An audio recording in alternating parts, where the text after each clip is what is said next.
For the Sunday play, we offer Hugh David as Richard Dukes and Einan Evans as Inspector Probert in Murder on the Agenda by Einan Evans.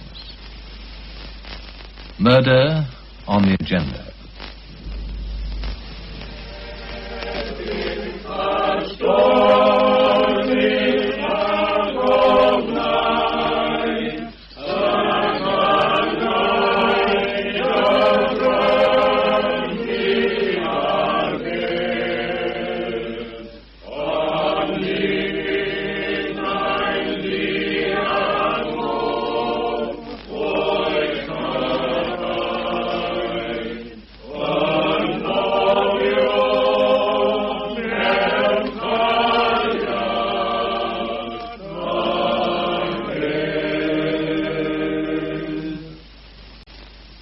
Now may the grace of our Lord Jesus Christ, the love of God, and the fellowship of the Holy Ghost dwell richly in our hearts and be with those who mourn this day, now and forevermore.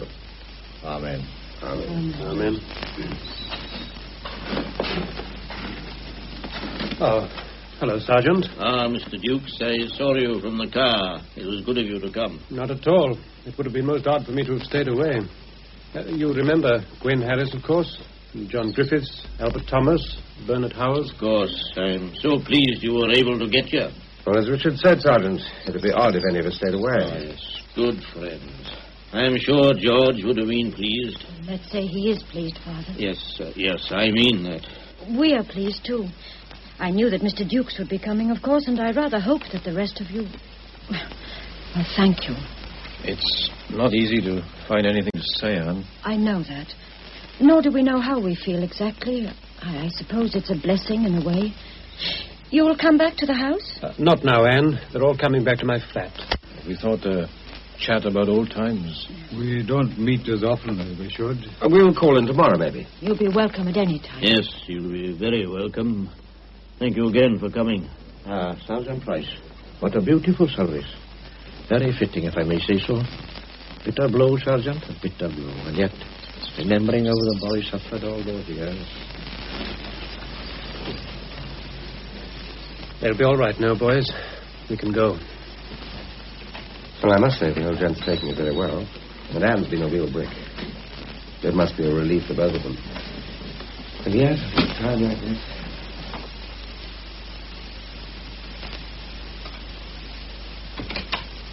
Is that you, Mr. Dukes? Yes, Mattie, I'm back. How many are you? 5. Oh, I reckoned on 5. Well, come in, all of you, and get yourselves warm. Thank you. I've cut plenty of sandwiches, and the kettle is on the boil. How are you, Mrs. Roy? Oh, it was very good of you all to come. Now, you make yourselves at home while I get the tea. I closed this because of the draft. Well, drink, anyone? I think I could manage a whiskey. Beer for me. Well, help yourselves. Time for a cup of tea. Same here. Oh, well, it was a nice service. More people there than I expected. Yes, quite a crowd. You'd think that people would have forgotten poor old George. Stuck away for 5 years. Anne took it very well, I thought. Oh, she's a sensible girl. She knows that George is much better off. They all are. Good Lord, yes. Still, George was her husband, and it's bound to be a bit of a shock. Twice a week down that confounded asylum for 5 years. In all that time, he hardly spoke to her. Must have been heartbreaking. I don't know how she stuck it. I used to go down now and again. You know, I felt I had to, but it seemed so pointless. He never said a word. I never felt I was doing any good. Well, Anne never had any doubts about that. About doing him good, I mean. She always knew that George was glad to see her, even though he might not speak at all. It must have been pretty frustrating for all that. Well, sometimes he would talk, and then he'd seem almost normal. He'd yap away about the winding path to Tredoman, or the fishing in the Gladiator. You were a pretty frequent visitor yourself, John. More so than the rest of us. Well, yes, I went whenever I could. I found it so devilishly difficult, and I always got so depressed. Just seeing the poor old chap sitting there like a mummy, wide-eyed and taut. I dare say visiting was a bit easier for John. I mean... Yes, maybe it was. I like being with Anne. Is that what you mean? Oh, come now, old boy. No, why shouldn't you? I've never denied that I like being with Anne. I hope she liked being with me, too. Whether she's as fond of me as I am of her is another matter. I've never asked her. Well, I'm quite sure, John, that you've been a real friend to Anne. Well, I think she needed a friend. Believe me, boys, Anne's devotion to a man, dead in every sense of the word, was as splendid as it was pathetic. Now, well, I have to make up to Anne for some of the years she's lost. If she'll have me, I'll marry her. Perhaps this is hardly the time to talk about it, but you might as well know where I stand. Well, yes, as you say, John, this may not be the time to talk about such things, but nobody here is surprised at what you say. And I hope things will work out for you. I wonder if he ever said anything about the camp. Oh, not in my hearing. I don't suppose he remembered anything at all about it. Oh, on the contrary, I doubt if he ever forgot it. I don't pretend to know much about these mental cases, but most of them seem happy enough. But with George, no. Unsmiling, silent, haunted. I have a horrible conviction that he lived on in that camp, that he never got away from it. Not a very pleasant thought. Well, we never understand these things, and maybe we are often influenced by what we think ourselves. But whenever I visited George, the whole thing had come back to me. The careful plans, the last-minute check-up, crawl through the tunnel, and the reception party waiting for it. And Bill Brockington's face as the Jerry's masked us back in. And George's screams as they tortured him. God. Here we are, then. I'm sure you can all do with it. Was it a nice funeral? There were quite a number of people there, Mattie. How did Anne and Mother take it? Very sensibly. Well, they've been faithful enough, and nobody can say different. Not that it isn't a blessed relief to both of them, and to poor George. Yes, indeed. You might say that the poor chap has taken 5 years to die. Yes, Mrs. Morris. And that's about the truth of it. Well, come on, help yourselves, boys. Come on, pitch in. You must be feeling it a bit too, all 5 of you. Well, we're all glad to know that George is out of his misery, Mattie. Oh, so am I. For all that, there's something so final about a funeral, and one can't help feeling sorry for old Maddock and for Anne. You've done your share of comforting, Mattie. Oh, I've just given a hand with the food and things, that's all. And that's where I'm going now, down to the Price's house to clear up things for them. Look, after you finish, just put these dishes in the kitchen, will you? And I'll do them in the morning. Well, I'd say good evening to you all, then. Well, good evening, Margaret. Thank you. Good night, Mattie. Well, she's one out of the bag, isn't she? You're lucky to have her, Richard. Oh, a bachelor is entitled to some compensation. Well, I'm a bachelor, and I'm not so lucky with my housekeeper. Mattie isn't exactly my housekeeper, you know. She has her own family to look after. She suits you, I should say. Oh, yes. I like to have the place to myself in the evenings. By the way, Richard, isn't that play of yours due on this week? Yes, Thursday at 8:30. It's all about our experiences in prison camp, isn't it? Well, it's a play about prison camp, yes, but I try to deal with the lighter side, the fun and frolic. You must have a vivid imagination, Richard. What's that, Bernard? Hey, come out of that corner. You're too near my whiskey bottle. No, I want beer. Now then, what were you saying? I said you must have a vivid imagination.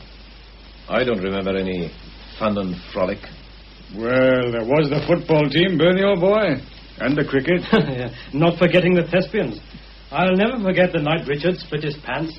What about John in Pygmalion? Oh, you, Albert, playing the tarty piece in, what was the name of the play? I remember. Look here. When do we cut the cackle, boys, and start talking? Well, there are things to be discussed, aren't there? I take it you all know what I mean. Well, do you or don't you? We all know what you mean, Bernie. The point is, do we want a discussion? You don't, is that it? Oh, I didn't say that. Richard? Well, I suppose we can have a discussion, Bernie. Whether or not we shall all be thinking on the same lines is another matter. Brockington wasn't at the funeral, was he? I shouldn't think so. Had there been flowers, he would have sent a big wreath in one of his limousines. Well, come on, Richard. You're the captain. Let's get talking, shall we? All right, boys, all right. I'll try to put something into words. Now, in this play of mine on Thursday night, I tried to paint a picture of the lighter side of our life in prison camp. And to write this, I had to dig pretty deeply. The hell I remember vividly. And there's no doubt in our minds as to what was the most hellish part of all.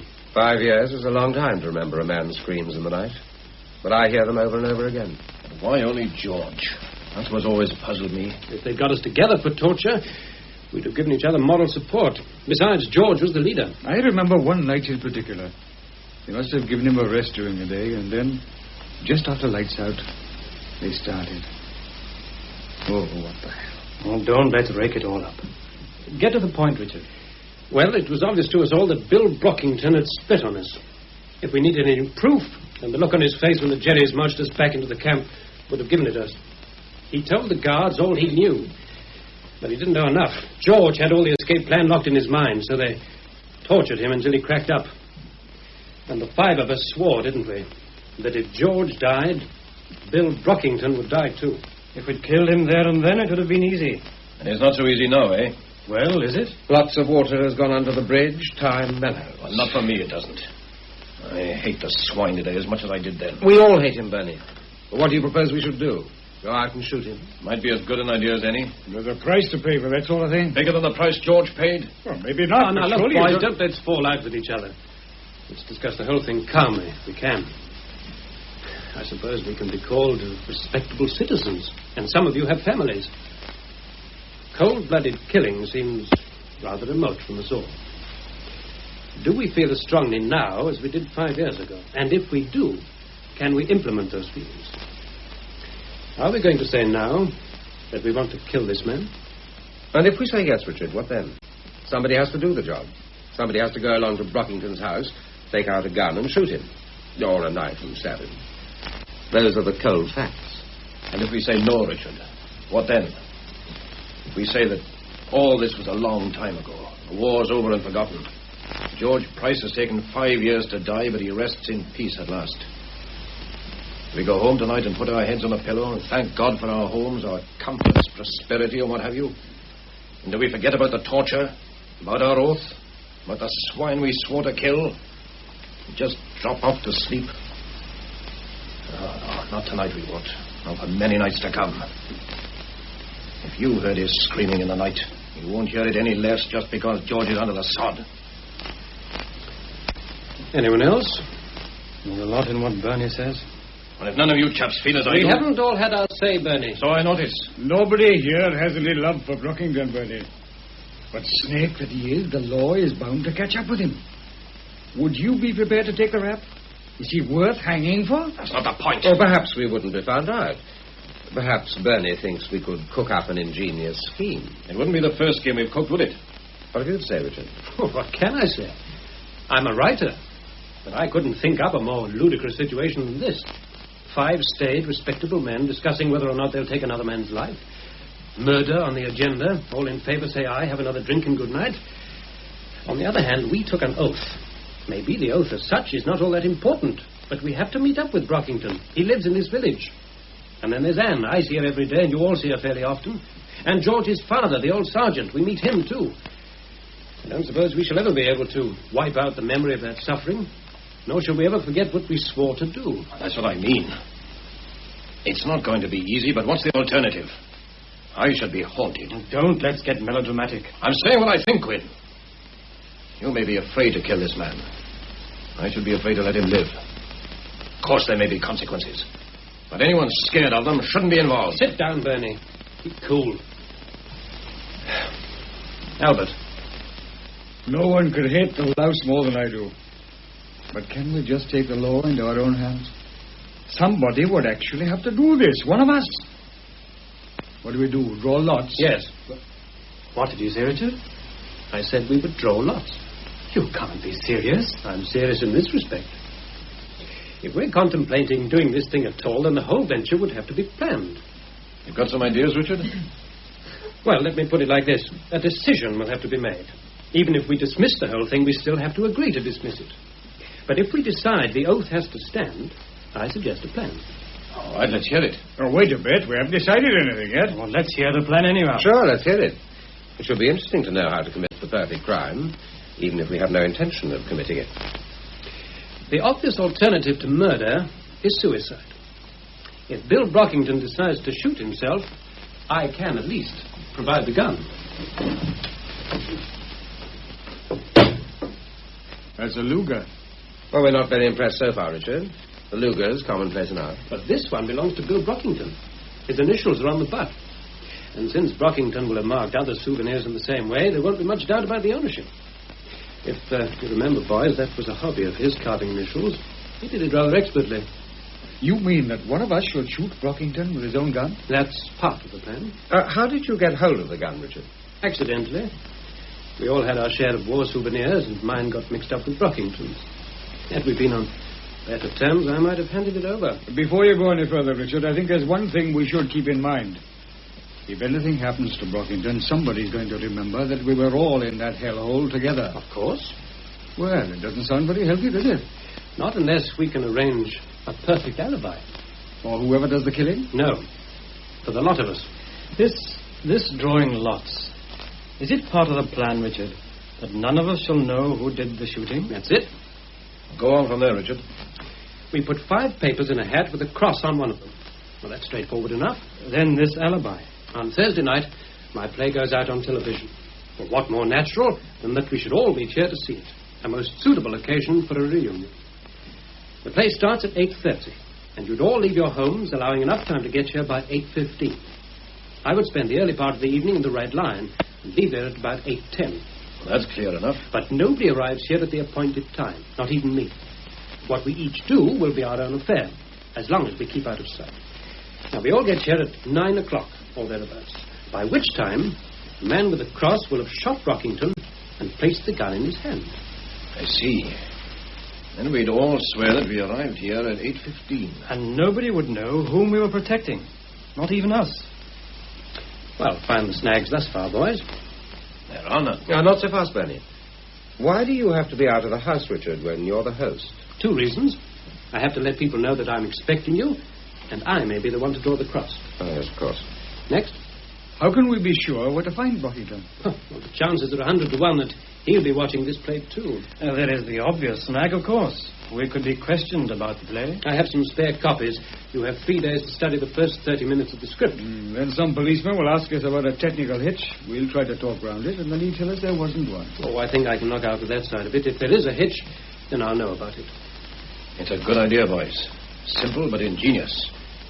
We can all be depended upon to protect the man with the gun, and we won't know who it is we are protecting. We arrive half an hour late and swear we came on time. But don't you think, Richard, that an alibi for 5 people is more of a pill than an alibi for 1? Well, if we know who does the job, a clever detective might trap us into giving him away. But if we don't know... There must be some snags. Well, maybe there are, but we have time to look for them. Mind you, I'm not saying that we should do this thing. All I say is, if we decide to go ahead, then we must look after ourselves. Now then, what about these two boys?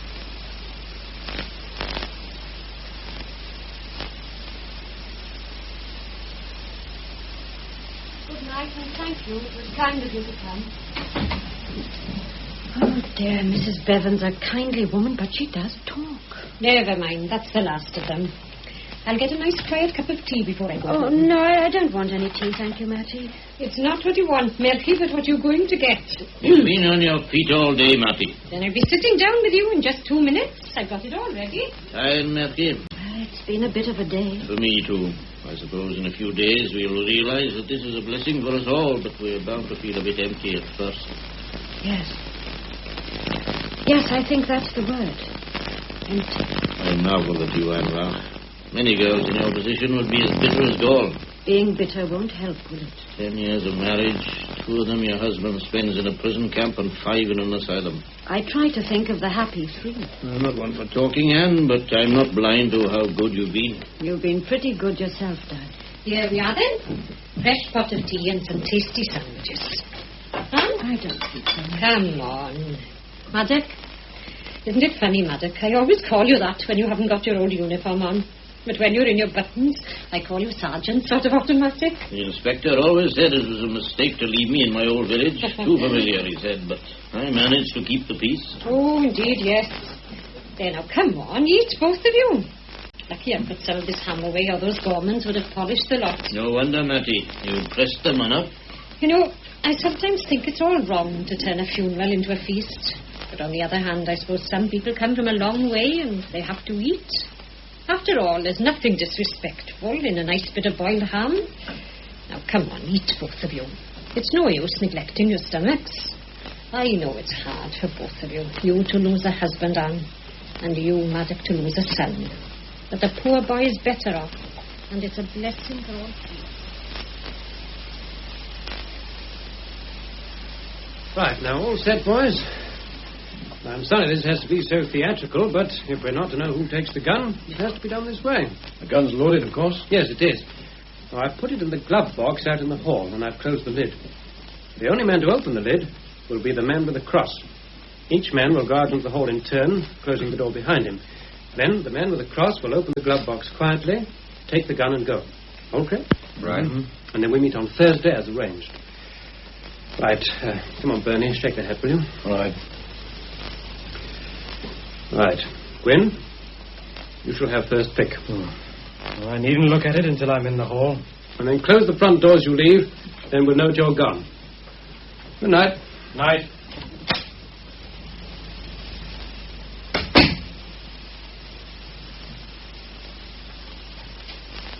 Good night, boys. Albert, I'm glad you were able to come along.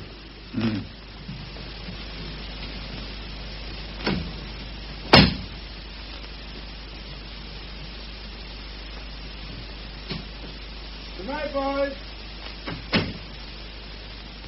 Your turn, Bernie. Yes. All right. I'll see you Thursday then.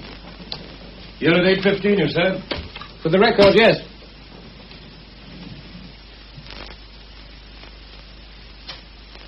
Good night. John. About Anne. She thinks a lot of you. Anything I can do to help you at any time? Oh, you've already been a great help to her. Oh, nonsense. She's a good secretary. She's a big help to me. Well, your turn.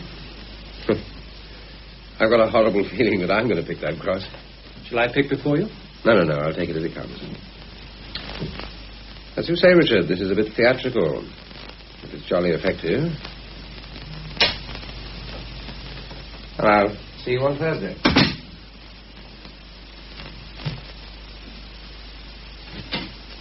Good night.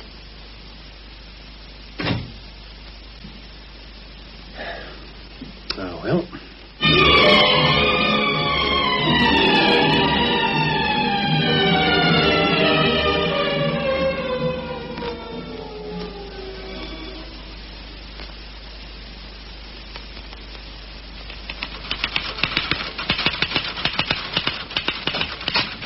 Are you still here, Anne? I'm nearly through. Oh. Well, how goes it? I think you'll want to make several cuts. Very likely. There's no hurry for this, is there? Oh, no, none at all. Oh, I'd like to get home before Dad. Yes, of course. How is he? Splendid. But just for a day or two, I'd like to be there when he gets home. Yes, of course. I told you not to come to work at all. I'm not busy. Oh, I'd prefer to work. So would he. You're very devoted to your father-in-law, Anne. He's devoted to me. Well, it's not surprising, is it, when we both felt so strongly about George? No, perhaps not.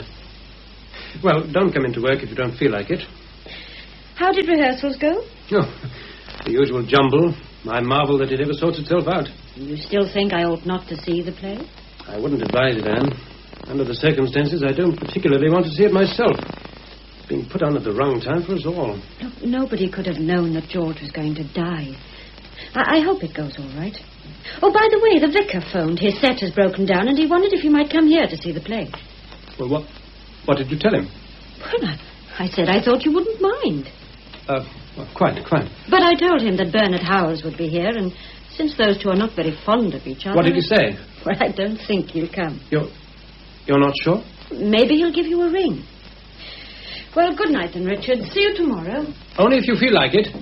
And look after Maddock. He looks after me.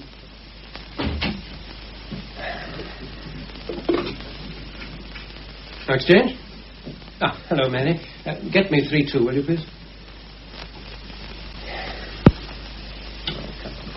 The vicarage? Oh, hello, Vicar. Anne told me that you rang. Oh, yes. My old set has broken down again, dear boy. I really think I should pension it off. Well, you can come along here with pleasure.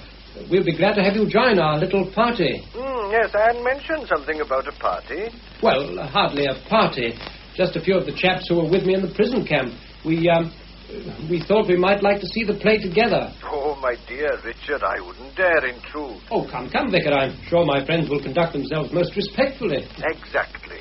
That's why I ought to stay away. Well, really, I don't think... No. You have your party, Richard. As a matter of fact, I'm going along to another friend's house, Inspector Probert. All the way to Newby? It's not far, dear boy, and I owe the inspector a visit.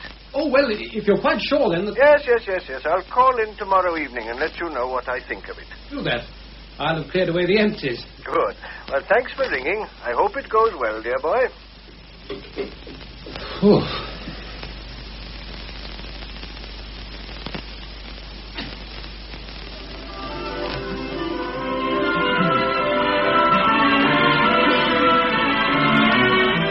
For heaven's sake, Jean, turn that thing down. I'm trying to phone.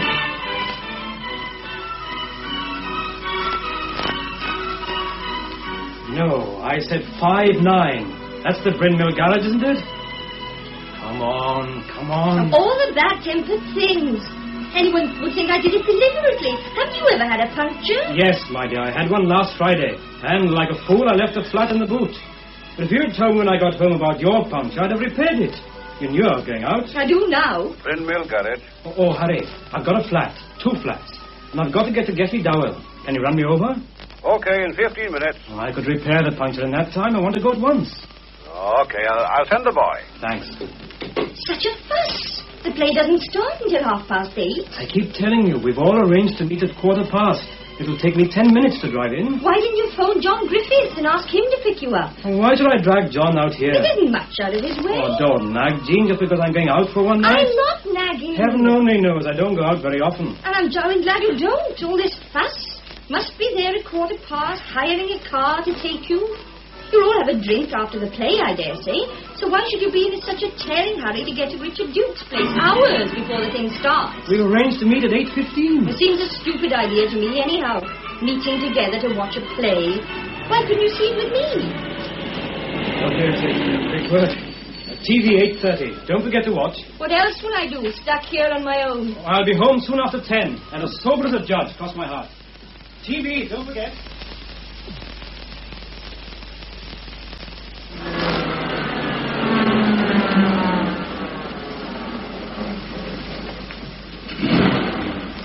Good evening, sir.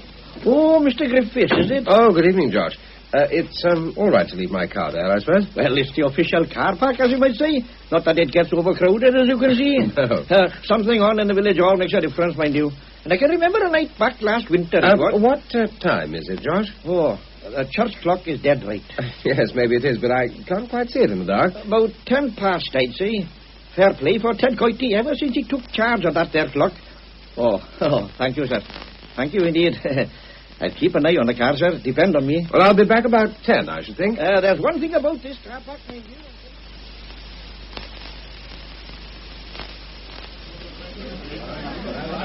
Well, I must be going, boys. What's the hurry, Mr. Duke? It's been all good to see your play in the long room. I've got some friends coming in. They're due any minute. Bring them along here, then. Well, maybe we'll come in after the play. I hope you enjoy it, boys. Oh, we usually do.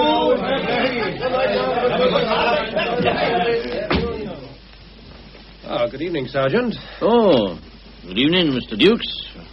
I thought you had a play on the telly tonight. That's right. 8:30. Oh, I always thought that you'd have to be down at the studio place seeing to things. Well, I've been down to the rehearsals, but I prefer to see the show at home. In any case, I've got some friends coming in. Now, how do I know about that? Anne told you. No. Oh, yes. It was P.C. Ben Thomas told me. He bumped into Bernard Howells in the mart, and he happened to mention it. You're having a little get-together. That's right. You feeling all right? Pretty good, considering. I'd rather be on duty anyhow. What's the time? Just coming up to 15:15, or would you call it down? Ah, there she goes. Well, my visitors will be waiting on the doorstep. Good night, Sergeant. Good night.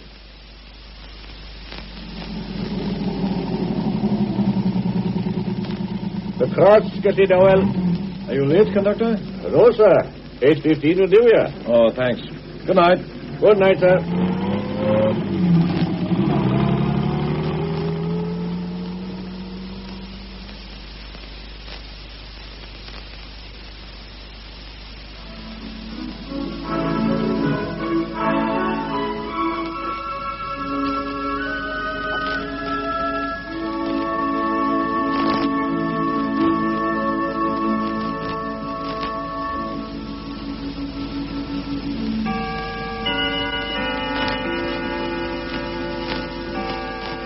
This is BBC Television.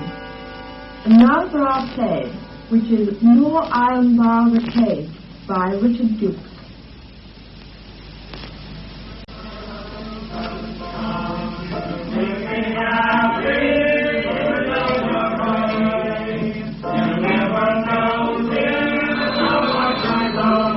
Oh, blast. Yes? Hello. Brockington here. Hello. Yes, William Brockington. Oh, what the hell? If you're happy, like if your mother-in-law's got the mumps or something. And Harry, pull up them tights, can't you? How do you think you're going to seduce the common with your tights like a ruddy concertina? Now then, for the love of Mike, let's have it a bit more cheerful, with a 1 and a 2 and a 3.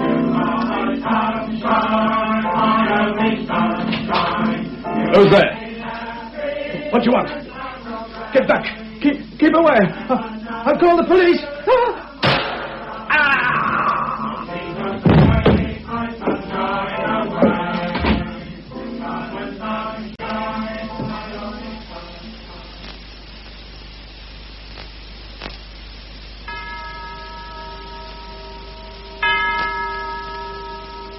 That you, Bernard? Yes, just made it. Oh, I think I saw Gwyn just going. Ah, come in, boys, come in. They're on the stroke. Are we all here? Except for Gwyn. You didn't close the door? No. Good. Well, sit down, John. Help yourself to a drink, Bernie. Thanks. Albert, what do you have? Oh, I'll switch on the set. I crossed the allotments and came through the little wicket gate. We don't have to account for our movements, John. I thought that was understood. Well, I simply mentioned that I crossed the allotment. I think it's safe to keep off that track altogether. We've all been here since 20 past 8. Now, let's get that fixed so firmly in our mind we believe it ourselves. All right, Bernie, all right. Don't be so damned edgy. And the devil's Gwyn. Well, it's only just on 9. Ah, this is him. All right, Gwyn? Yes, I closed the door. Is that all right? Yes, you're the last. I couldn't get across the road. 2 chaps on bikes stood nattering. They didn't see you? No, I made sure of that. What about the set? It's warming up. Now, apart from where you've been and what you've been doing, has anyone anything to say? Nothing? Good. Now, you're all quite sure that you haven't been seen during the last half hour? I'm sure. I made quite certain. Well, I was dropped outside this door at 8:15 exactly, and I'm quite sure that nobody has seen me since. Nobody saw me. Fine. I had one little upset. The vicar's got trouble with his set, and he phoned to ask if he could come here. Good Lord. Well, how did you put him off? But you couldn't put him off. Damn it, that'd muck up the whole thing. Don't worry. I pressed him to come. But when I explained that we had a little party, he excused himself. Oh, things have crop up. But it serves to suit us as it happens. The fact that you pressed the vicar to come, Richard, is a further proof that we were meeting to see the play. Yes, that's true. Oh, by the way, we'd better watch the play, haven't we? I'll be sorry. I know we got a shift to ready the car or repaint the cloth. How many clothes do you think I can paint? I'm right out of Ecriflavoine anyhow, and I don't think any more proper manches the commoners used it all for the drawings. Why don't we have a magic carpet, then we can play the Pennington against the sky?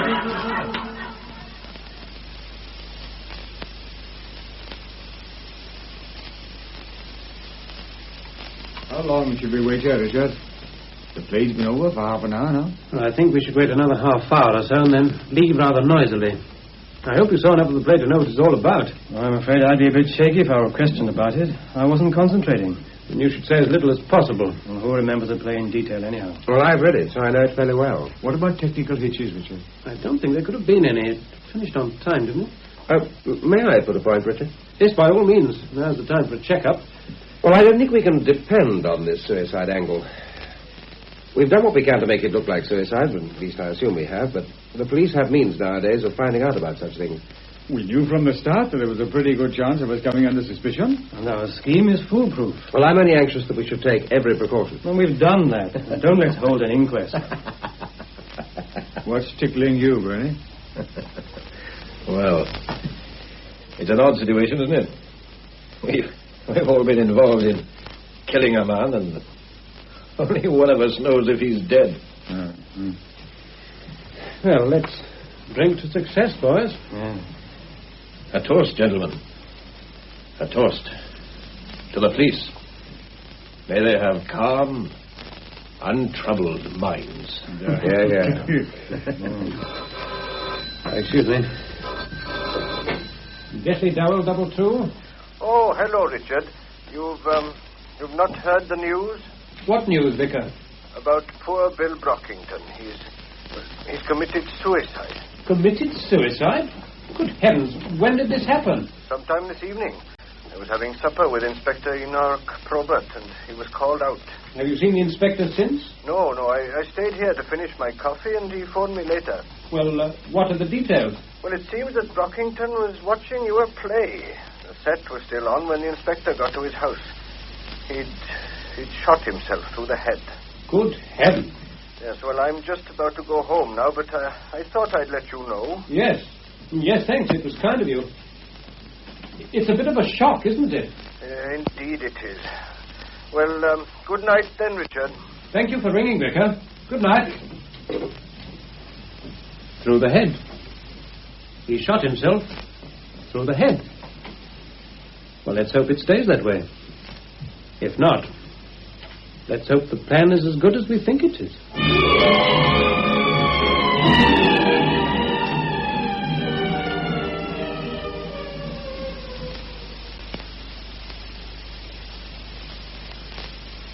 I think we're just about finished here now, sir. Good. We'll take the gun to the lab, of course. Of course. We'll go then, sir. I'll stay for a while to nose around. You stay with me, Sergeant. Stay, sir? I mean Sergeant Maddox Price. He knows more about this village and the people than any man alive. That's right, isn't it, Sergeant? You know the village pretty well yourself, Inspector. See you later, sir. Yes, I'll be down at the local station. Well, Maddox, a bit of an upset, isn't it? It is indeed, sir. Nice room. I wouldn't have thought that Mr. Brockington had such taste. Have you ever been here before, Maddox? Not in this room, sir. This is a nice bit of illegal war souvenir, isn't it? German, I suppose, sir. Nice bit of engraving in the case, too. W.B. Brockington seemed to have been very clever at this sort of thing. Yes, it's very nicely done. Gave him something to do when he was in that prison camp, I suppose. Surprising what those chaps turned their hands to, sir. Brockington turned his hand to other things, so I'm told. So I understand, sir. Well, I don't suppose it's any secret that Brockington wasn't a very popular man. Your son, for one, wouldn't have been very fond of him? George never mentioned him, Inspector, but he never mentioned anyone else, either. I was very sorry to hear about George, Maddox. You were always very kind to inquire about him, sir. I don't suppose it was odd that he should be looking at the play. It's Brockington, I mean. I'd say it was a natural thing for him to do. Knowing Richard Dukes and knowing something of the true story behind the play. I don't think Mr. Dukes was a friend of his, Inspector.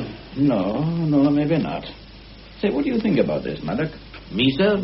You knew Brockington. You knew him too, sir. I'm asking you. Well, Inspector, it looks as if he's committed suicide, as far as I can see, anyway. But I wouldn't have said he was the type to kill himself. It's always a bit of a bother, Sergeant, when the facts quarrel with convictions. Of course, the lab boys may tell us that this wasn't suicide at all. And that wouldn't surprise you, sir? It wouldn't surprise you, either. Tell me, did you see the play last night, Mother? No, sir. It wasn't the kind of thing I'd want to see just now. Of course not. I understand. Well, I don't think there's anything else I want to see here. We'll keep the room closed, Sergeant. Yes, sir. I'll put a constable on duty, sir. Good man. I must say that the village looks as clean and as fresh as it always did. It was always surprising to me that so near to the court.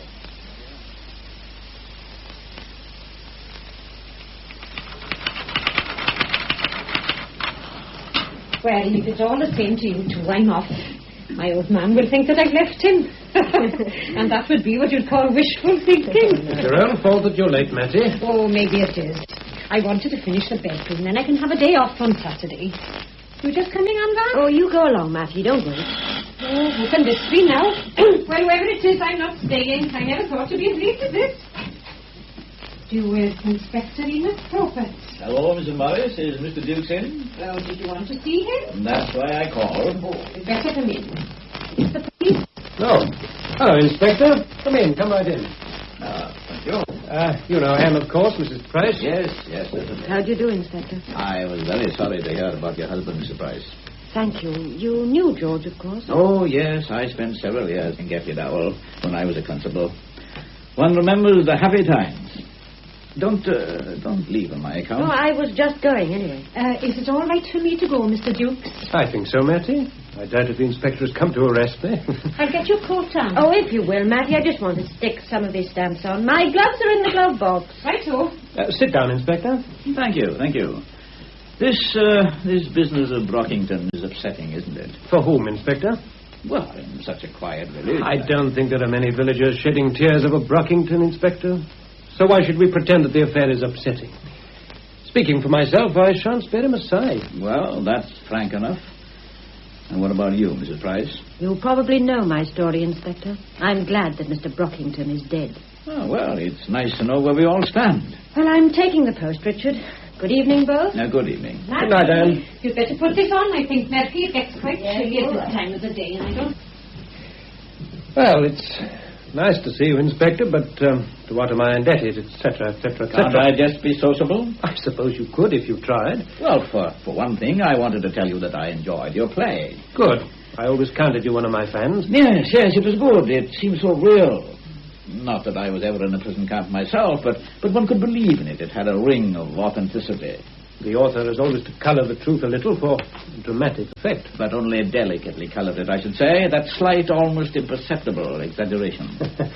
You should have been a writer yourself. I nurse a secret ambition. One of these days I'll break out and use my creative genius on one of my dullest reports. Yes, well, now then, tell me why you've come. I'm inquiring into the death of Mr. Bill Brockington. Obviously. But why inquire here? My dear Richard, we inquire everywhere. We travel along unlikely and uninteresting tracks. Sometimes we stumble on something which leads to something else, but in the main we just retrace our steps, unrewarded. Pretty dull. Dull and frustrating. Lots and lots of routine, fingerprints, photographs, interviews, examination of reports, and putting 2 and 2 together to make 3.5. But science is your ally nowadays. Science gives us this 3.5, but it's the missing half that counts. And as often as not, that's the something we just stumble upon. And what are you hoping to stumble upon here? We're looking for 1 or 2 things. Such as? A reason for Brockington to have committed suicide. Can you help me there? No, I wouldn't have thought him that kind of a man. What next? If he didn't shoot himself, then we would like to know who did. You're asking me? For any information which might help. I haven't any. I might have considered doing the job myself 5 years ago. Why? Well, come now, Inspector, you know the prison camp story. That's why you called here. But hate, like love, mellows with the years. I'm not sorry for what's happened to Brockington, but I wouldn't have taken any risks for him. So don't look for a dramatic confession from me. Do you think he might have been murdered? I'm assuming that you think so. Life gets increasingly difficult for a policeman, Richard. The more we learn about crime, the more the criminals learn. A young scallywag who wants to steal a bicycle nowadays will wear a pair of gloves.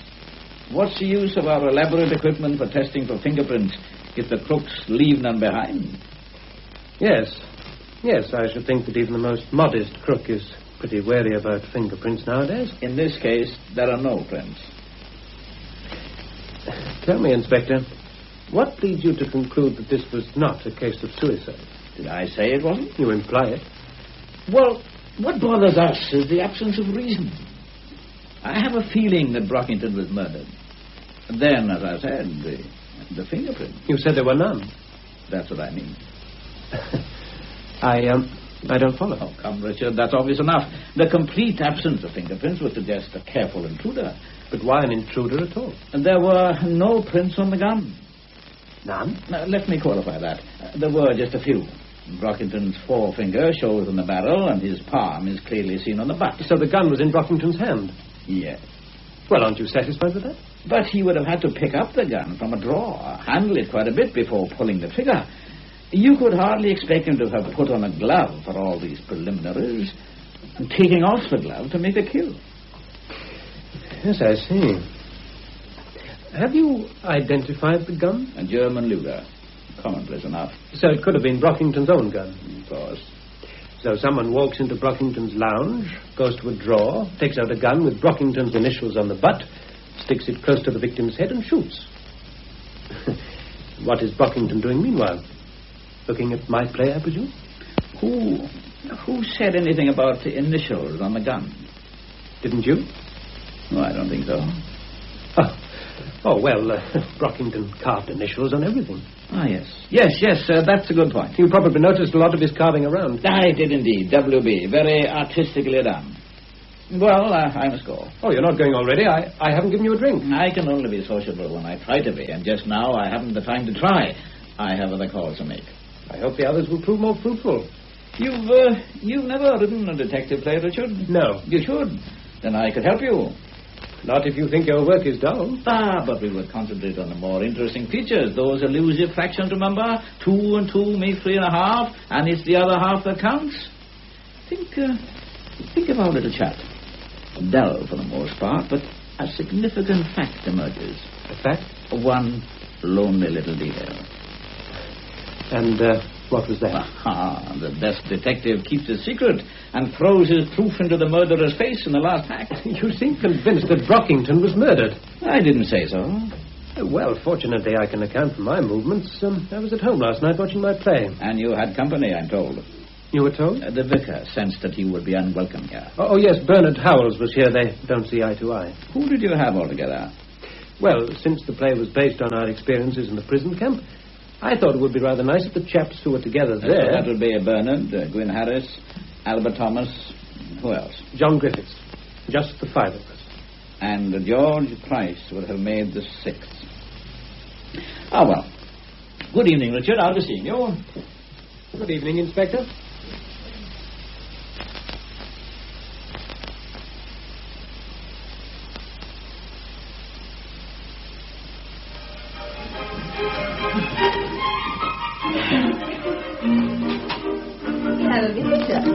Well, Albert. Wait, I'll turn this off. I've brought back the plane. The plane?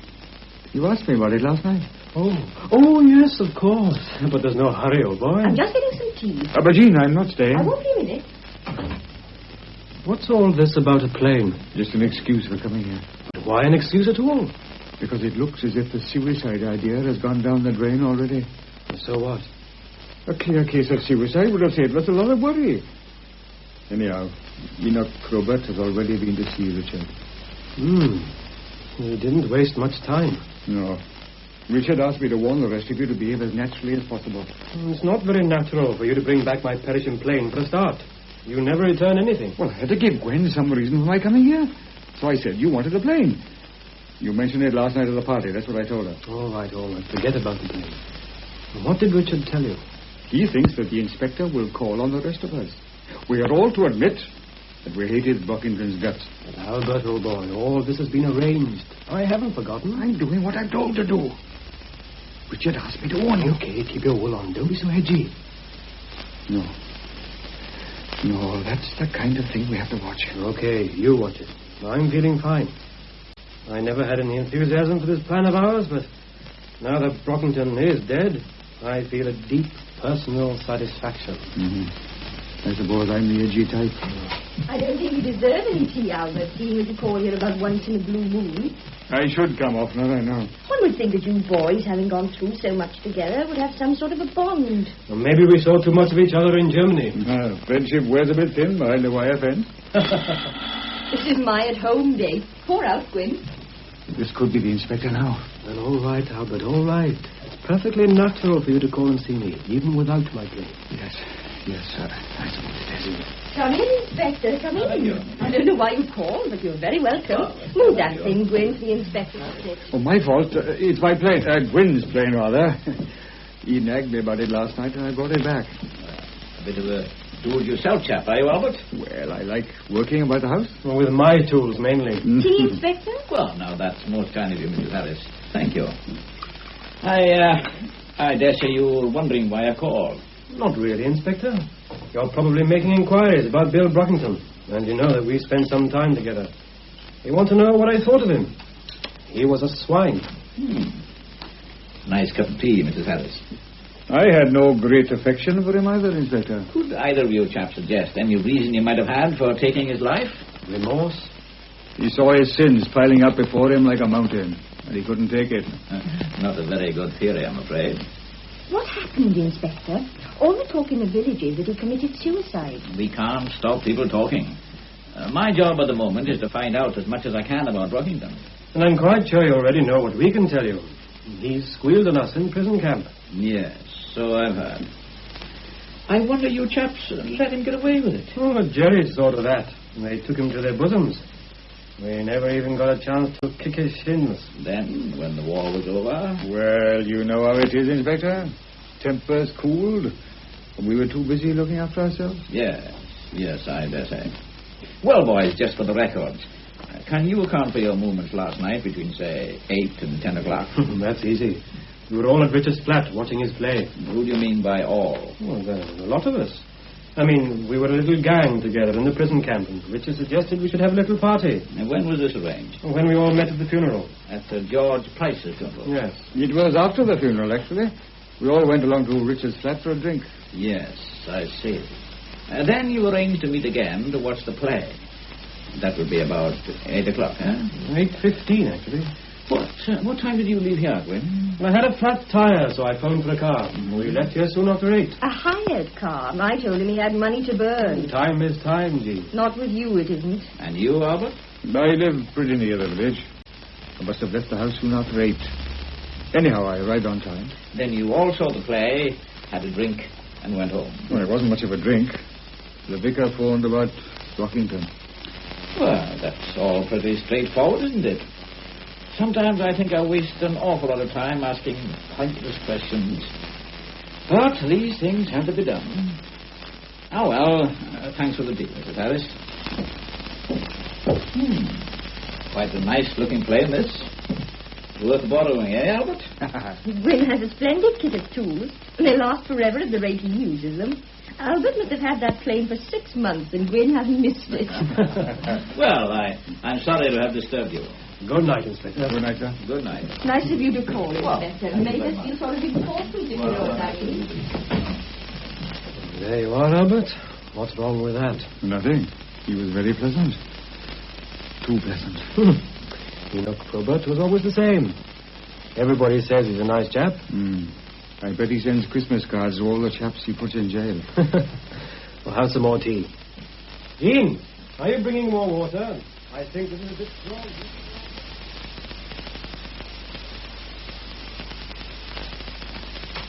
Is that you, Father? Yes, it's me. Sorry I'm late, Murphy. I thought you were never coming home. It's a pity I don't get paid overtime, I reckon. What makes you so late? I had to stay in charge of the place until Ben Thomas relieved me. Oh, dear. A cup of tea first, Stanley. It's all waiting, and I've got a nice piece of pie. Lovely. Poor old Ben has been dashing about like a scalded cat between one thing and another. There's a lot to be done, I suppose. It must have been pretty horrible for you. Well, I've never been on a murder case before, and anything new is interesting, even if it isn't pleasant. You think Mr. Brockington was murdered, then? I don't know. Maybe I shouldn't have used that word. Let's say that the inspector isn't satisfied that he committed suicide. Have you got any ideas about who might have done it? If I had, Anvark, I wouldn't be telling you. One thing you can be sure of, Enoch's got his nose into something. He called to see Richard, you know. Did he? You don't seem surprised. I'm not surprised at anything, Anne. But when Detective Inspector Enoch Probert is on the scent... What possible scent could he be on visiting Richard? I don't know. It's all very worrying. Well, if somebody killed Brockington, I can only hope that this case will be one of the inspector's failures. You mustn't say such things, Anne. Why not? If anyone has cause to be glad that Brockington's dead, it's me. Anne. George was tortured until he went out of his mind, and Brockington was the man responsible. I'm only sorry for one thing. He died too quickly. It took George 5 years. It's not like you to be hard and bitter.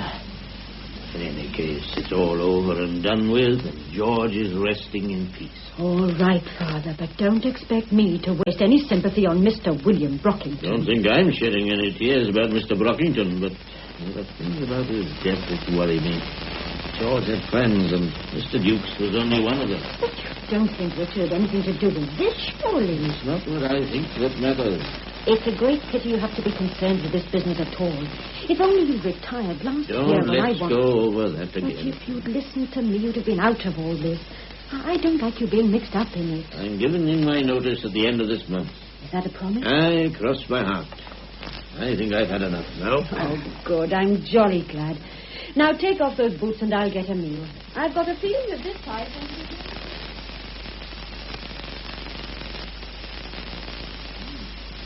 Makes the poor Sergeant Willis. You pour yourself another cup of tea. And I'll have one, too. Oh, yes, sir. What do you think of the Gatley Dower police station, Sergeant? Not exactly Scotland Yard, is it? Well, the tea is good, sir. Sure. It always was. I came here as a young constable, you know. Yes, sir. So I've been told. John Griffiths. He arrived at the car park just after 8. That's right, sir. And the car park attendant confirms that. Car park attendant? The chappie hanging around for the odd drink, sir. Bryn Mill Garage. They agreed that Gwyn Harris hired a car and was stopped at Mr. Duke's door at 8:15. That's right, sir. And Mr. Dukes himself was seen by Sergeant Maddox Price. He was on his way home to see his play. Perfect alibis. Makes you wonder, eh, Sergeant? Why they should be so perfect, sir? That's right. Let me see now. What exactly did P.C. Thomas say about Bernard Howells? Nothing significant there, sir. Howells just mentioned that he was going to a party in Mr. Duke's flat. Why should he have done that? I see what you mean, sir. Rather making a point of it, perhaps. Could be. But we mustn't let our imagination run away with us, Sergeant Willis. What I feel... begging your pardon, Inspector. Go ahead. I feel we know so little about the dead man. I feel I know too much about him. I know the whole village too well. Isn't that an advantage, sir? An intimate knowledge of the people who may be concerned? Could be, and it could be a bit of a bogey. I find myself making my own pictures. Theory is one thing, Sergeant. Conviction is better, but proof can be damned elusive. If it was murder, sir, then the whole thing must have been very carefully planned. Exactly. And I find myself picking out the clever people. In the small village, there are not many to choose from. That's where this intimate knowledge can be a bit of a devil. Might lead me right up the garden path. Now, well, you didn't find anything new in Brockington's place? Nothing important, sir. We found another gun. Another gun? But locked away in a drawer, sir, and inside a deed box. But you wouldn't call that unimportant, Sergeant Willis? But it wasn't even loaded, sir. But man alive... No, you wouldn't know. Yes, this may be interesting. Where is it? I left it in the drawer, sir. Should I have... No, that's all right. You can tell me all I want to know about it. It's a German Luger. Yes, sir. With the initials WB carved on the butt? No, sir. No initials. Are you quite sure? Yes, sir, quite sure. Now, that's a bit odd, isn't it? Or is it? 2 and 2 make 3.5. Add another quarter. Beg pardon, sir? Forgive me, Sergeant. I'm just wondering. Well, now, this is a good report, Sergeant. All the salient points, no words wasted. Thank you, sir. But I'm afraid you'll have to see them all again. Yes, Inspector? I want you to arrange a little meeting. A great place for meeting, Gatley Dower. I'd like an informal chat with Mr. Richard Dukes and his 4 friends. Very good, sir. I should see Mr. Dukes first, and I'm sure he'll put his rather splendid lounge at our disposal. And then if he agrees... I'll help myself to another, Richard. Yes, please do. I'm not much of a host, boys. Not tonight, anyway. Just take what you want when you want it. Oh, that'll be Albert. Don't pour one out for me, Bernie. Nor me. I'm taking it easy. Well, same here. We must keep a clear head. Come in, Albert. What's all this about? Well, you know as much as we do, old boy. The inspector wants to see us. But why? We shan't know until he tells us. What do you have, Albert? A stiff whiskey. Make it a small one, Bernie, just to be on the safe side. Am I the only one who's scared? Well, I dare say we all feel a bit uncomfortable, Albert. But this is no more than we expected, is it? What do you think he's up to? Well, looking at the blackest possibility, I'd say that the inspector is developing the idea that one of us may in some way be involved. I say that's black enough. You need something more than suspicion. Just you keep your wits about you, Albert. I won't panic, Bernie. Don't you worry. I didn't say you would. Oh, now take it easy, boys. Nobody's worrying about anybody. We know each other pretty well by this time. You were always the edgy one, Albert, but in a crisis you were like a rock. I'd rather there wasn't a crisis. Well, just keep calm, boys, and stick strictly to the truth, except for the missing half hour. Now, you might spring a question about the play, but if you're not on shore ground, keep mum. I don't think Enoch will try the technical hitch gag. He's too old a bird for that, but if he does, there wasn't any. I've checked up and the whole thing went like silk. Detective Sergeant Willis has been pretty busy. He checked up on me at the garage. Perhaps it's just as well that I hired a car. Why does he want to see us all together? That's the puzzle.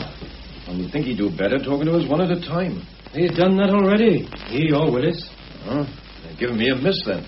You've got such an innocent face, Barney. This is it. Just one more thing, boys. Unless there's any special reason, don't stay here after the inspector. Leave with him or before him.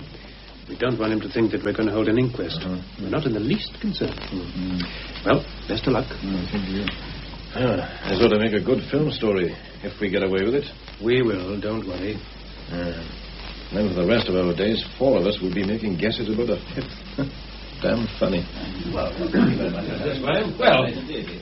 here we are, Inspector. The culprits, as requested. And all in good time, too. Good evening, gentlemen. Good evening. Now then, what do you have to drink, Inspector? Nothing just now, thank you. All right, as you please. Well, now, it was good of you boys to come along. We are agog with curiosity, Inspector. Why have you called us together? I sometimes like to talk about the cases I'm on. It helps me to keep the facts in some sort of order. Well, why talk to us? Come now, Bernard. You know a good deal about this affair. Who better could I talk to? You all knew Brockington. You were all about the village on Thursday night. You might have seen something, even though you may not think it important. Well, this sounds like a waste of time, Inspector. I saw nothing unusual anyhow. All the same, if you don't mind, I'd like to chat. By all means, chat away. Well, then, let's first have a look at Brockington. If somebody killed a man, then it was made to look like suicide. And a pretty good job was made of it, too. But the lab boys are uneasy about 1 or 2 things. The fingerprints on the gun and the burn marks on the dead man's temple. Could you explain that, Inspector? I will indeed. When the gun is discharged in contact with the temple, there is a tearing of the skin, often in the shape of a cross. Most of the powder will be found inside the wound, but there will be traces of blackening or burning outside the hole. And the hair on the temple will be swollen or burnt. Yes. Now, if the weapon is fired more than an inch or so away from the head, then the effect is entirely different. And you are telling us that this gun was not held tight against the skin? That's right. Oh, but, Inspector, what does that prove? It might be usual for a man to put a gun against his temple to shoot himself, but he doesn't have to do that. He could hold the gun 6 inches away. Yes, quite right. Such a thought had already occurred to us, John. Oh, I'm sorry. The point is, if Brockington was killed, then who would want to kill him? Now, had I been a Scotland Yard man sent down to investigate this case, I would probably have looked first into Brockington's affairs. But being more or less a local man, I am helped by the things I know already. My inclination is not to probe into the present, but to recall the past. I take it that you're referring to our experiences in the prison camp, Inspector. It's an ugly story, isn't it? George Price was tortured and driven mad, and Brockington was largely responsible. Rather a long time ago. Exactly. And the men who might have been concerned about George Price in those days are now staid, settled down, peace-loving citizens. Mind you, it strikes me as being rather odd that Brockington's death should have occurred so soon after George was buried. Poetic justice. Even so, one is bound to look for a connection. Could it be that you chaps had something to do with it? Could it be that hate for Brockington had been kept smouldering like a peat bog fire? Could one of you have sought a belated revenge? Well, don't you think there's a simple answer to that, Inspector? At the time of the shooting, we were all here, watching my play. Of course. And since the play was based on the experiences common to the lot of you, it seemed a perfectly logical thing for you to do. I know that. Not only do I know it, but lots of other people know it too. Small village. Of course, but I have an inquisitive sort of mind. And frankly, I get quite a bit uneasy. I can check with Sergeant Maddock Price that Richard here left the Red Lion just before 8:15. I can check with Constable Ben Thomas that Bernard was coming to this little party, and the bus conductor confirmed that he got off the 8:10 bus. John's car was driven into the car park around about 8:10, and Gwyn got here at 8:15 in a hired car. Never do I remember so many facts so easy to check. Never do I remember a quiet little private party so well publicized. And never have I come across a group of fellows so concerned about being prompt. The play was on at 8:30. And you all watched it rather keenly, I gather. John here could even give us the names of the songs that the fellows sang in the opening sequences. Well, is it odd that we should take a special interest in Richard's plays? Of course not. But here you are, all assembled at your little party. The facts are so well established that the doubting Thomas in me tells me it's all too good to be true. So what can a poor detective do? He must leave the important things and nose around with the trifling and inconsequent. For instance, I wonder why Albert should have chosen yesterday to return to Gwyn a plane he borrowed 6 months ago. But there's nothing in that, except perhaps that Albert needed an excuse to call, maybe to have a chat over recent events. Albert says that Gwyn nagged him about the plane at your party, and if these two had this little friendly argument, then you other fellows would have overheard it. So, I asked Detective Sergeant Willis to make a few inquiries. John is the first man to put Albert in the clear. He remembers the argument quite well. There was just one little error, though. Sergeant Willis referred to the plane as a saw. But that was all right with John. Then, when Willis chats with Richard about this play, blow me down, he makes another mistake and calls it a hammer. But that was all right with Richard. He agrees it was a hammer. And then, when the tale is told to Bernard, the hammer becomes a spirit level. But what does it matter? Plain, hammer, spirit level. Albert could have borrowed the lot. I'm only puzzled as to why people should want to tell lies about so unimportant a matter. Oh, I get finicky now. Not so much about the fiction as about the facts. They fit into too neat a pattern. Supposing I ask myself that one of these boys failed to arrive at the party on schedule, and supposing the rest of you knew why he was late. I have ample evidence of the time you all arrived in Gatley Dowell, but no witnesses to say what time you got into this room. If I may butt in, Inspector, you have 5 such witnesses. We may not remember the times to a minute, but we were all here at 8:20. And you would swear to that? Obviously. Yes, obviously. That's the kind of word that bothers me. Well, I don't have to make up my mind about things tonight. There's still some nosing around to do, and after all, suicide is not impossible. As John very wisely put it, a man doesn't have to hold a gun against his temple to shoot himself, and who knows, he may have had some reason for being careful about his own fingerprints. And what of the gun itself? A German Luger, a popular type of war souvenir. And although it's illegal to keep them, I'm sure there might be several of them in the village. This gun might just as well have been Brockington's as anybody else's. Don't you think so, Richard? Why not, Inspector? Especially since, as you say, it had Brockington's initials on it. Yes, I told you that, didn't I? Or did you tell me? But it's a good gun, Luger. I dare say it will be handled effectively by any man or woman. Oh, well, I must be on my way, gentlemen. Thanks for letting me talk to you. No iron bars a cage. This is a script, is it, John? I've never seen a script for a television play. Do you have to write in all the moves and the camera positions, Richard? Well, only if they affect the development. You make a shocking mess of the copy, don't you? Why all the doodling? Well, that's me, I'm afraid. It's a habit of mine. Mine, too. I wonder what the psychiatrist has to say about doodling. The moment when the mind wanders off the track or meets with an obstacle and the hands take over the activity. I see you have another beauty on page 26. Something really must have puzzled you there. Dissolve, says Richard. Doodle, doodle, doodle, says John. Not that I noticed you turning the pages. No. But this doodle is unmistakably yours, I should say.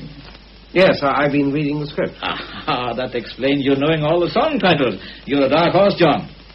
I think I'd like to read this myself now that I've seen the play. May I borrow it, Richard? Of course. Unless you other chaps... or maybe you've all read it. Oh, no, they couldn't have done. John said that he'd like to read the script. Not before seeing the play, surely? Oh, yes. Is that so odd, Inspector? We read a book, then see a film, listen to a radio talk, then read it in the listener. Quite so, John, quite so. I would have thought that... But it's a matter of taste, I suppose. Well, I really must go. Anyone coming my way, or would you prefer to hold an inquest? I'll be glad of a lift, Inspector. We can't hold an inquest without a tragedy, and there doesn't seem to be one, does there? As you say, brother. As you say. I'll come along too, Inspector. Good, yes. I have my own car, thank you, Inspector, but I want to get home. John? Oh, my landlady's gone to a whist drive, so I'm a free man. I'm going to stay for half an hour or so, if Richard doesn't mind. Of course. Well, come on, gentlemen. And good night, you two. I'll see you out. Oh, thank you very much. It's quite a pleasant evening. Yes, thank you. Oh. My God, I wouldn't call that a very comfortable chat. Pour one for me, will you, John? I know you asked us to leave, Richard, but... Oh, that's all right. I'm glad you stayed. Let me just make sure that he has gone off. Yes, he's gone all right. Well, here you are. Oh, thanks. Well, he seems to be onto something, doesn't he? Yes, he's cunning. Very charming, but cunning. I could kick myself for doodling on that blasted script. Yes, that was too bad, but I've made a much bigger blunder, John. Listen, there are two important things I have to tell you. Well, what about the others? Well, this is only for you. I don't think we can risk having everybody know. Now, about my blunder, I realized it tonight when the inspector spoke about the Lugers. I thought it most fortunate that I had Brockington's gun. It fitted nicely into the pan, but we overlooked a most obvious and important fact. My gun must be in Brockington's place. Good Lord. Remember, I told you the guns got mixed up years ago, and I never bothered to change them. But there's nothing on your gun to identify it as yours. No, but it's another gun. If the police find it before we do, they'll wonder why Brockington should have two guns, and why one should be marked with his initials and the other not. Oh, this is serious. It's damn serious. Then the other thing I have to tell you is even more so. This, too, arises out of something the inspector said. He said any man or woman could handle it. Well, he said that, yeah. Well, was that as casual as it sounded? Or did he intend us to think that a woman might be involved? Well, what if he does? We know it was a man's job. Do we? Well, good Lord, man, of course we do. Listen, John. I drew the cross. You? I'm telling you this only because I have to. And there's a very special reason. You all left here one at a time, remember? Mm-hmm. And since I had drawn the cross, the gun would obviously be left in the glove box. I should have taken it out there and then, but, well, I was upset, very naturally concerned about the job I had to do. Matter of fact, I didn't even have the nerve to look at the thing. In any case, it was just as safe in the glove box as anywhere else. Well? Well, I got through my work the next day as best I could. And then, when Anne had gone home, I went to get the gun. It wasn't there. Well, what did you do? Well, what could I do? No one else knew that I'd drawn the cross. Whoever had taken the gun was pretty determined to do the job in spite of our plan. I felt pretty sick about passing the buck, but... well, I was quite helpless. How could I know which of you had taken the thing? Well, everything went off as arranged, except that the wrong man did the shooting. I felt he must have been damn determined, and until now I was prepared to let the thing stand. And now? And now another possibility creeps into the picture. Any man or woman could handle it. Good God, you don't mean... Yes, I do. Anne. There may be nothing at all in this, and I hope to goodness there isn't, but at least we must think about it. Just you and I. Anne wasn't involved in any oath. But she had more reason to hate Brockington than all the rest of us put together. Oh, but this is quite ridiculous. A woman would never have the nerve. Oh, besides, how could she have known anything about our plan? Need she have known about it? No. No, I suppose not. Oh, but how could she have known where to find the gun? She needn't have known that either. I never used that glove box in the hall. But how can I be sure that Anne doesn't? She could have gone there during the day. Gloves, handbag, lipstick, anything. Seeing the gun could have given her the idea. No, I can't believe it. Well, I'm not saying that I believe it, but someone took that gun. But it's much more probable that one of us took it. Certainly it is. I'm not trying to persuade you to believe that Anne took that gun. I hope to goodness she didn't. All I say is this. She now comes into the reckoning, and we've got to be damn careful. Yes, I know what you mean. And you don't want to tell the others? No, I think not. Well, what's to be done? The first job is to get back the other gun. Break into the house, you mean? Well, what else? The place will be guarded. I shouldn't think so. Not at this stage. In any case, it's a risk I'll have to take. The suicide theory is rocking a bit even now. If the police find this other gun, it goes for a Burton. Yes, I think you're right. Well, when do we meet? I don't think there's any point in both of us going. Well, I'll be the lookout. After midnight, I should say. We'll make it 12:30. So how do we get in? That's something we'll have to find out. Well, I think I could use another whiskey.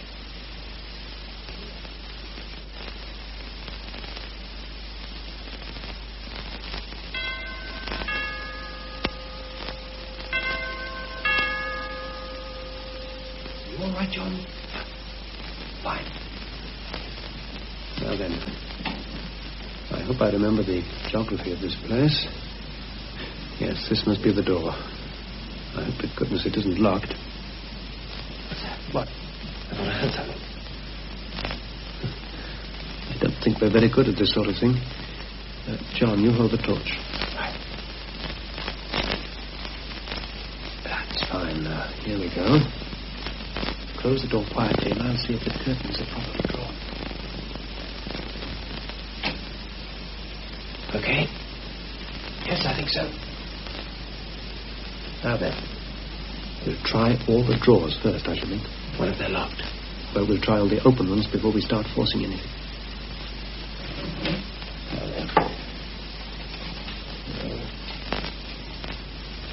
No, there's nothing in this one anyhow. Richard, somebody's in this room. Behind the curtains. What do we do? Wait. I'll see who it is. Keep the light off me and on the curtains. Put out that light, you fool. Draw the curtains. Albert, what the hell are you doing here, Albert? If you're sure those curtains are drawn tight, Richard, we can have the torch on again. What's all this about, Albert? I might ask you the same question. You've got a little job to do. I'm probably on the same job. You're looking for your own gun, aren't you, Richard? Great minds think alike. When did this idea occur to you? I thought of it quite suddenly when Probert was delivering his sermon. Isn't it odd how one can overlook the simplest things? If Richard had Brockington's gun, then Brockington must have Richard's.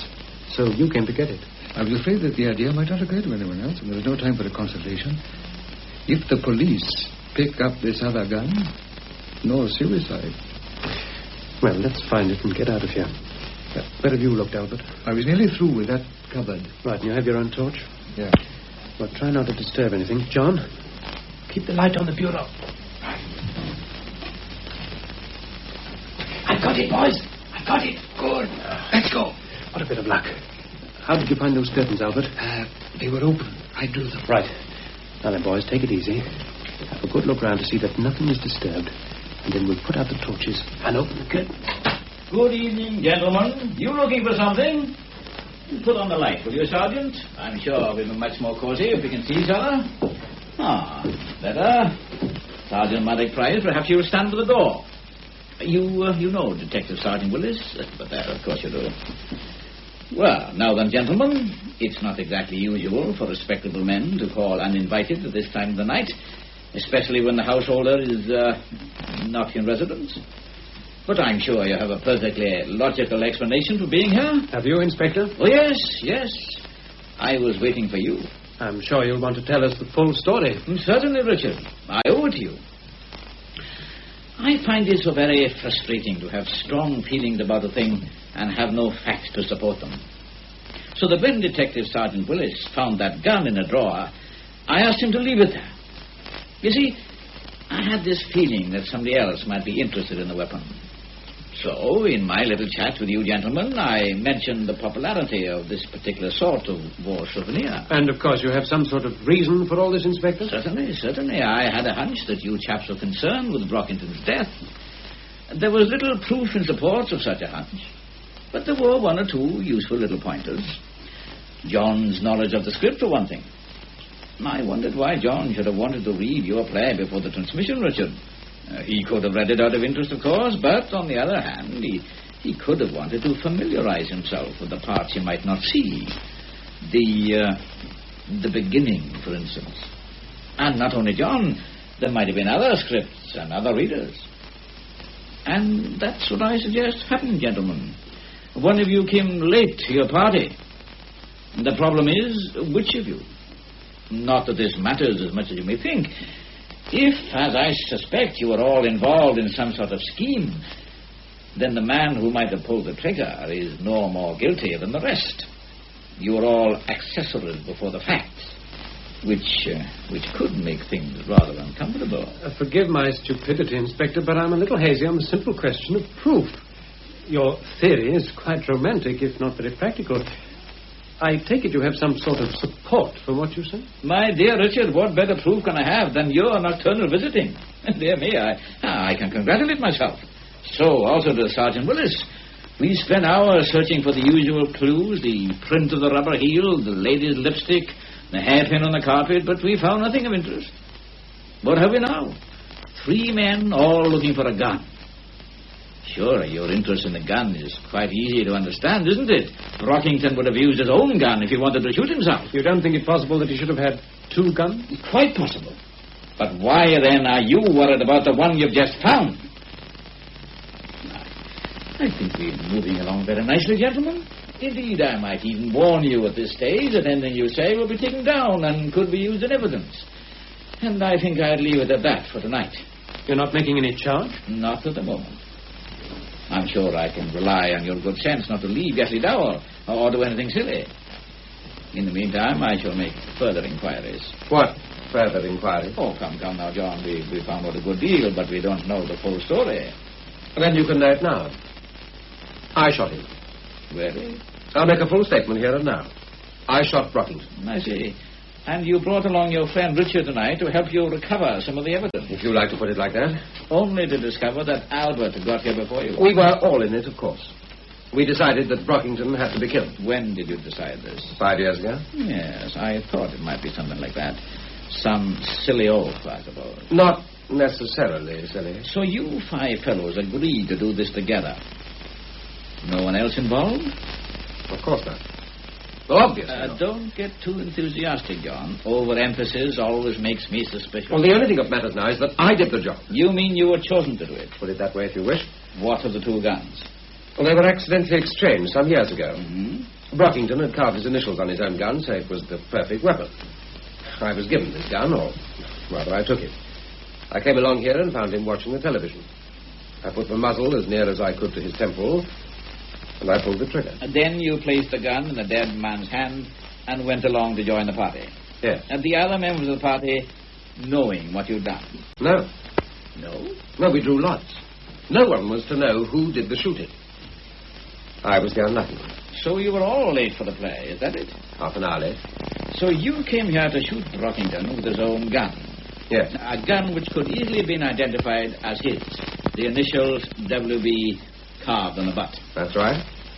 Then I wonder who could have rubbed off those carved initials. Sergeant Willis, the gun, if you please. Yes, sir. This is the gun which killed Brockington. No initials. I can explain that. You mean you thought of another story? No, I got confused. Well, who wouldn't be? When I got home from the party, I put the gun away in the same drawer as my own gun. I must have got them mixed up. So you got a Luger, too? We all had one. And you accidentally changed your gun for Brockington's and brought the wrong one here to shoot him? Yes. Fair enough. Then you will be able to bring me Brockington's gun in the morning. Well, yes, certainly. Whom are you protecting, John? No one. I shot him myself. Then where is Brockington's gun? Here it is. Well, another visitor. Don't close the door, Sergeant Price. We never know who's going to call. Come in, Bernard, come in. My speech on the popularity of Lugers must have been most effective. Put it on the table, Bernard. We have quite a collection. Very well, Bernard. Your turn. You shot Brockington, did you? No, he committed suicide. That brings us back to where we started. Go on. Well, you've heard most of the story. We drew lots. But I was unlucky. I wanted to draw that cross, and I didn't. I hated the swine. So on my way out from the party, I took the gun. The letters are there, plain enough for you to see. WB. What is the privilege of pulling the trigger? I came in at the time arranged, but when I got to this room, Brockington was lying on the floor with a gun in his hand. I could see that he was dead. You swear to that? Yes. But that doesn't affect my story. I came here before Bernie. And shot your victim with a gun that Bernie carried. No, with my own gun. You're getting awfully mixed up, John. Bernard here I can believe because he produces the evidence. Bernard has a sound story. I can accept it. Up to a point. There's just one little detail I cannot accept. I happen to believe that Brockington was murdered. And I tell you that I shot him. What more do you want? I don't believe you, John. And I repeat my question. Whom do you think you're protecting? If this is to be your attitude, I shall have to ask myself the very obvious question. Who else had reason to hate Brockington? Meaning George's widow, I suppose. You're very fond of Anne, aren't you, John? And why shouldn't you be? She's a very charming girl. Why shouldn't you protect her if you feel that she needs it? Anne is in no way involved. All my friends here will agree that we planned this thing. And a very clever plan it was. Sergeant Willis and I are very proud to have discovered the truth of it. But it didn't work out, did it? Neither of you killed him, and we shall have to look elsewhere. There's no need to argue about this anymore. Perhaps you'll allow me to say a word, Inspector? By all means, Sergeant Price. I always think that the local officer... That there gun on the table, the one you found in Brockington's hand, belongs to me. It was one of the few things that George brought back with him. I borrowed it for a moment. Now, just a moment, Sergeant. No, Inspector, you stay where you are for a few minutes, if you please. I don't fancy a lifetime in jail. Stay where you are, Sergeant Willis. I don't want to use this on anyone but myself, so don't tempt me. Now, Maddox, listen to me for a minute, will you? One thing I'm sorry about, Inspector, that this should have happened when I'm still in the force. If I'd retired when my time was up to them and wanted me to, I'd feel a lot happier. As for the other thing, believe me, Inspector, I have no regrets. I always knew I would do it if George died before me, and I had no trouble at all to make up my mind when the time came. Of course, I didn't know about what Mr. Dukes and the others were planning, and let me tell you, Inspector, it warmed my heart to hear about it. Thank you, gentlemen, but it was my job, see? Now, if you'll just give me a minute... Now, don't be a fool, Maddox. Let's look after you and take you to trial. You're only one of the accessories, and you can plead the strongest possible provocation. I think I know what's best. You don't think we'd leave a loaded gun around, do you, Sergeant? Here's the clip. Not loaded? Take him down to the station, Willis. P.C. Bowen is outside, and he'll come with you. He can make a statement, but I'd like to check it before we charge him. Yes, sir. Come along, Sergeant. Willis. Yes, sir? Take good care of him. I will, sir. Well, good night, gentlemen, and thank you again. We'll be seeing you, Maddox. Don't you worry. We're all in this together. Good night. Well, quite a night. I don't think I need you any further, gentlemen. Good night, all. Good night, Inspector. Good night. Life isn't as tidy as one of your plays, Richard. No. No, it isn't, is it? Poor old Maddox. Poor old Maddox, indeed. You got your car? No. Well, it's a nice night for a stroll.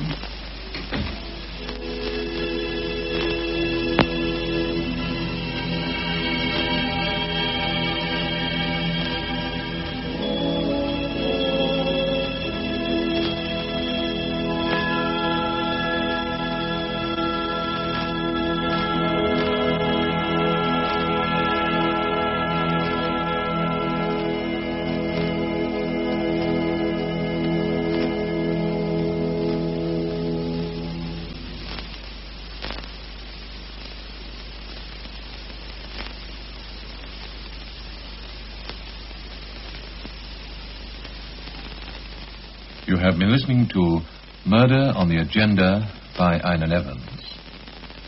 The part of Richard Dukes was played by Hugh David, Sergeant Maddox Price, Norman Wynne, John Griffiths by Richard Bebb, and Price by Margaret John, Bernard Howells by John Darren, Albert Thomas by Charles Morgan, Matty Thomas by Madge Jones, Gwyn Harries by Henry Thomas, Inspector Enoch Probert, Einan Evans, Jean by Anita Morgan, P.C. Willis, Brenda Jenkins, Josh by George David, and the Vicar, Dilwyn Owen.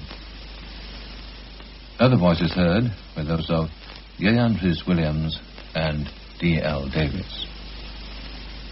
The program, which was recorded, was produced by John Griffiths.